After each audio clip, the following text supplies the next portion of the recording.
Misianawe, Namanawau, Avanawau, Santinawau, Sukinawau, Ralainawau.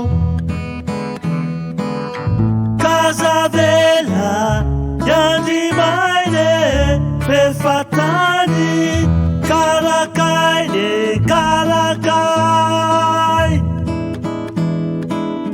Bifuaze, Yanau Namako, Bifuaze, Yanau Zandko, Zandiko. Tanirayan, Numisiatike, Bifirayan, Yainatike, Kandere, Yenire, Ilam Yubune, Yenire, Ilam Yavane, Yenire. Mazerie, Saimi Yubune, Saimi Yavane, Kandere.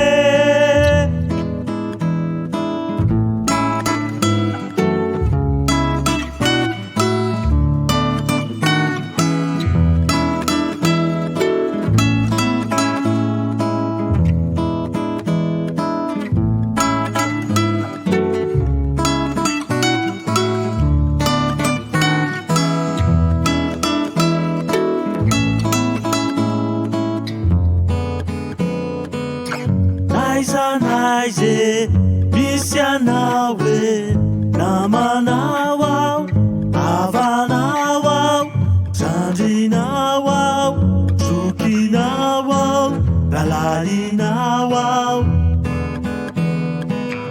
Casavela, Yandimaine, Pefatani, Karakaine, Karakai.